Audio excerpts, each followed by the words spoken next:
meus amores, tudo bom com vocês? Eu sou a Lu, sejam muito bem-vindos a mais um vídeo deste querido e maravilhoso canal que muito vos ama, obrigada e de nada. O vídeo de hoje eu vou estar falando sobre 5 coisinhas muito inoportunas que aconteceram comigo aqui no Japão desde que eu cheguei há 8 meses. E, sem mais delongas, vamos para o vídeo de hoje.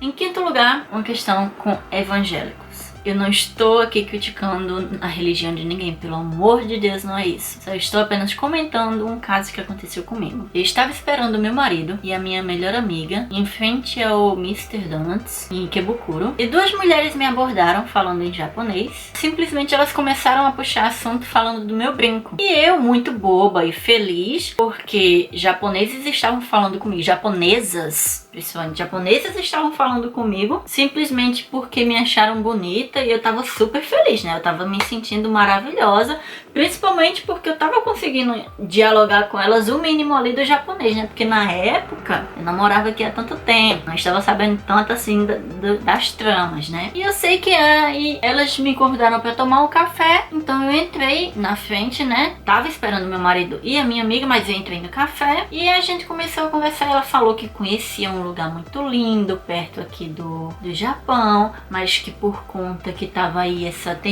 tava começando aí uma epidemia mundial, os turistas pararam de ir no templo e elas estavam querendo ir para dar uma força, para dar uma ajuda. E eu, tá certo, espera o meu namorado chegar, que na época era namorado, não era nem marido, né? Espera o meu namorado chegar, porque ele é japonês, então ele pode me explicar melhor sobre isso. E aí a gente vai. E ela, não precisa, porque por conta do horário ele já vai fechar e tudo mais. É um lugar muito bonito, você vai se arrepender se você não for. Ele é perto daqui, é 15 minutos de trem, ele pode ir pra lá com você. E eu falei, tá, então pelo menos espera a minha amiga chegar. E ela falou, tudo bem, quanto tempo ela chega?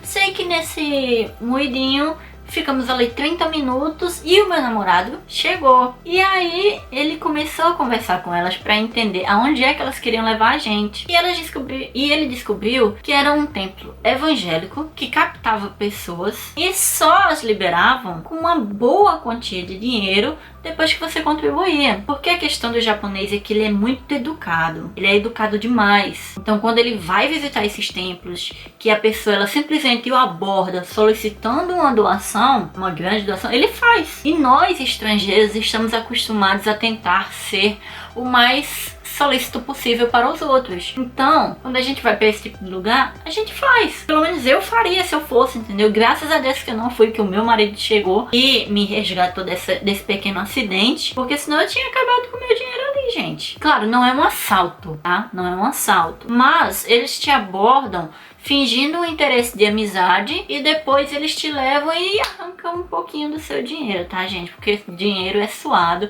não só aqui no Japão, mas em todo lugar do mundo, tá? Então, por favor, tenham cuidado quando um japonês lhe abordar dizendo que quer levar para algum templo, alguma coisa muito bonita, não vá, querido, não vá. Pegue o seu Google Maps no seu smartphone e veja o lugar que você quer ir e vá sozinho por conta própria, tá certo? É uma dica muito importante. Em quarto lugar, o servidor da internet. Quando eu me mudei de Kawasaki pra cá, Sugamo, o que aconteceu? A gente trocou de internet, tá? Do servidor de internet. E a gente acabou conseguindo um desconto de 60 mil ienes por conta de um papel que eles mandaram. Uma coisa que o meu marido não me explicou. Sei que ganhamos esses 60 mil ienes, mas durante a mudança, nós acabamos perdendo esse papel. No meio de tanto documento, acabamos perdendo este papel. Resultado, mandamos e-mail, explicamos a situação, solicitamos uma cópia e eles simplesmente responderam pra gente que eles não estavam autorizados a dar uma cópia deste documento, mesmo sendo o próprio proprietário que estava ligando, que era o meu marido, né, o dono do contrato da internet, do provedor da internet, não estava dando. Por quê? Porque a gente estava saindo desse servidor, né? Então, obviamente que eles não iriam dar uma cópia se a gente ia dar um prejuízo de 60 mil ienes. Porque assim, amadas, se toda pessoa que comete um erro nessa questão da internet ganha 60 mil ienes de desconto, meus amores, maravilhoso, né? Sei que, assim, isso não é uma atitude honesta dos japoneses aqui. Pra gente isso pode até parecer normal e tal. E assim, eu entendo. Foi uma completa idiotice nossa ter perdido um papel tão importante. Confesso plenamente. Mas também foi uma questão de desonestidade deles não nos fornecerem uma cópia.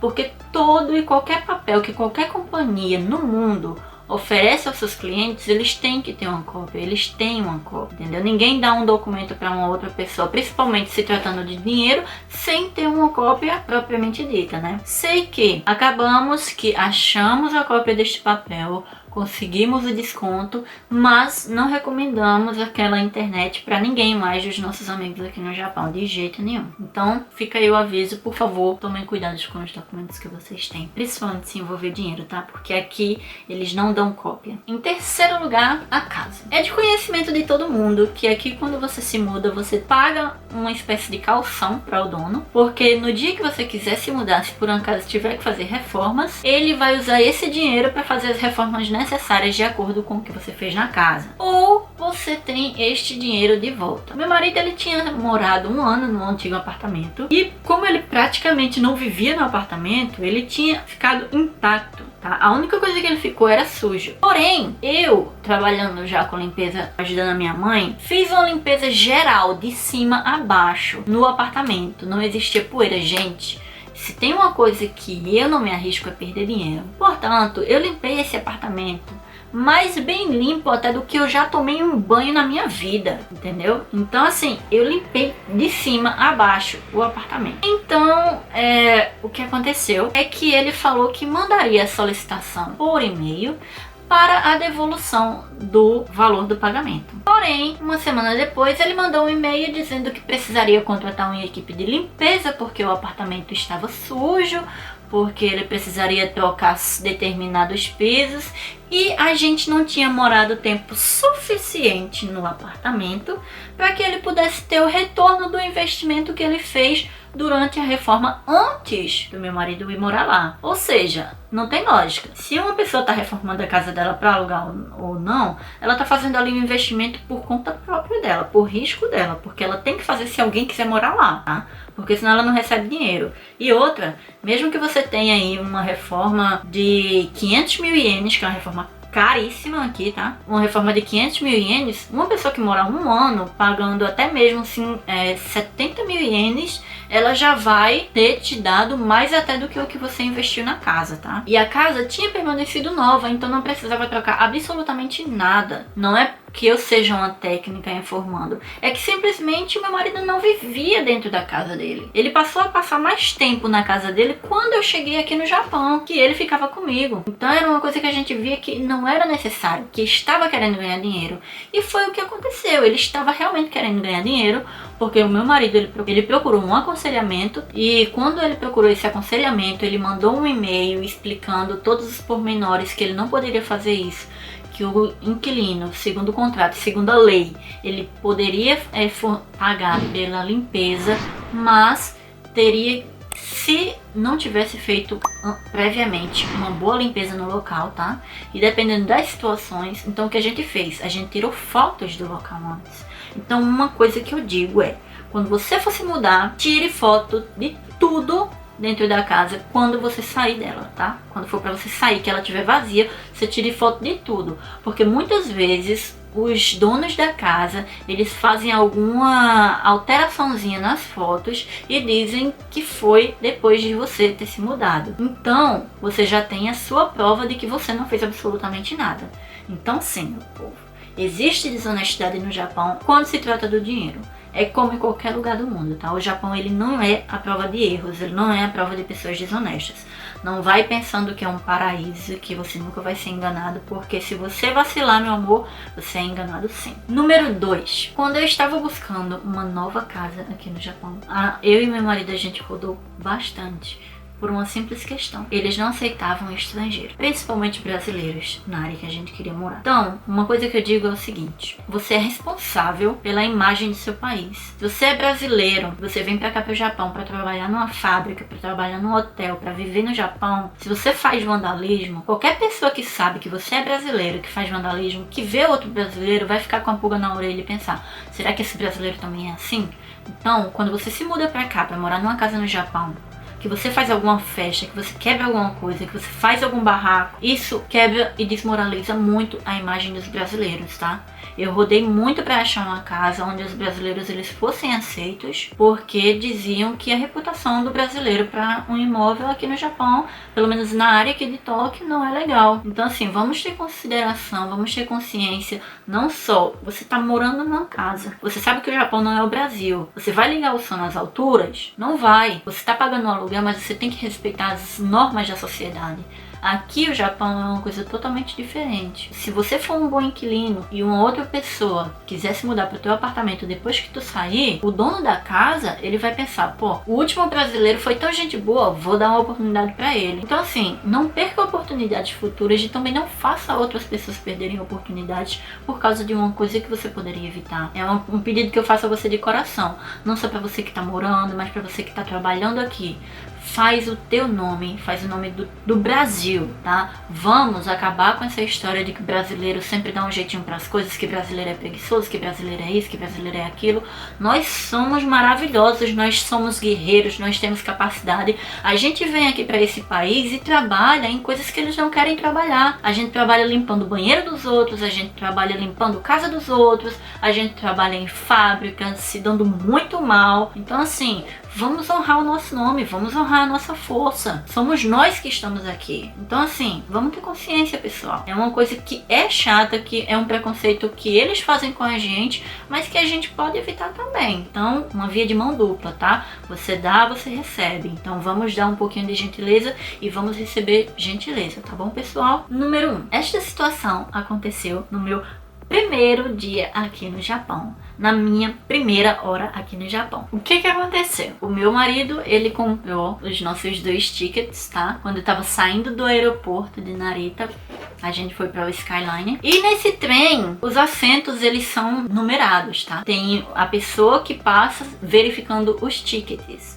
Ele comprou os 2 tickets e quando a gente foi passando, eu nunca tinha andado nesse tipo de trem. Apesar de eu já ter ido para Londres, já ter ido para Suíça, já ter ido para Dubai, eu não precisei necessariamente fazer esse tipo de procedimento, tá bom? Então, o que aconteceu, gente? Eu coloquei o ticketzinho e eu não sabia que tinha que puxar de volta. E o meu marido, por ser uma coisa tão habitual, ele acabou não me falando. Então, o que aconteceu? Eu deixei o ticket na máquina. Então, aquele ticketzinho, o que foi que aconteceu? Veio um japonesinho muito esperto, pegou aquele ticket e disse que era dele. Como é que eu sei? Porque a cadeira é enumerada. É impossível, eu repito, é impossível que a vendedora ela venda 2 números para um assento. É impossível, porque geraria um processo enorme, meus amados. E uma coisa que é difícil para você fazer aqui é processar o Japão por incapacidade no seu trabalho. Isso é muito difícil.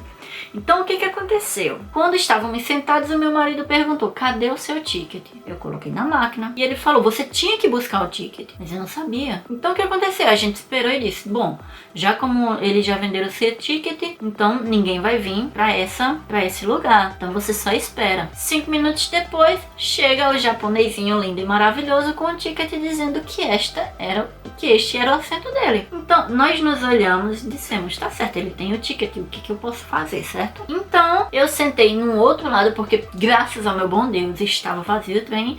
Quando o rapaz, conferindo os tickets, passou, o meu marido explicou a situação. Olha, eu paguei 2 tickets, ele tinha o recibo do pagamento, eu paguei 2 tickets, esse aqui é o meu e ela perdeu dela, porque era a primeira vez. Ele explicou tudo direitinho. Então, o que é que aconteceu? Eu consegui permanecer no trem. Quando saímos, ele conversou o seguinte pra mim: aquele cara, ele estava esperando para que você ou qualquer pessoa perdesse o ticket. Certeza absoluta. Porque, amados, acontece isso de monte aqui no Japão, tá? Então, quando você sair, que você estiver no trem, que você não tiver um cartãozinho que for ticket, meus amados, você coloca na máquina e você puxa de volta, porque quando for na saída da sua estação, você vai precisar colocar esse ticket de novo lá, tá bem? Por gentileza, não cometam os mesmos erros que eu cometi. Foi muito vergonhoso essa situação, foi muito vergonhoso. E tipo assim, no meu primeiro dia, eu achando que todo mundo no Japão era honesto, maravilhoso, tudo lindo. Não é, né? Não é bem assim que a banda toca, tá? Então assim, tenham cuidado, porque toda a oportunidade que eles tiverem para se aproveitar, eles vão se aproveitar, tá? É uma coisa assim, claro que eles não vão te assaltar, porque isso aqui é uma questão de segurança maravilhosa. Mas se eles tiverem como tirar vantagem de você sem que eles possam ser pegos ou terem maiores consequências, eles vão fazer. Então prestar atenção, não faz mal a ninguém, né? Então é isso, pessoal. Se você não é inscrito nesse canal, já se inscreve, já deixa o seu like, já comenta aqui embaixo se você tá surpreso ou se você veio pra cá e passou por uma situação parecida. Me segue nas redes sociais, eu tenho um Twitter que diariamente eu posto muitas notícias, tanto do Japão quanto do Brasil. Tenho o Instagram, que eu posto sempre fotos dos lugares que eu fui, das coisas que eu comi, de maquiagens. Então assim, pessoal, é muito bom, tá? Muito obrigada por ter assistido esse vídeo e até a próxima!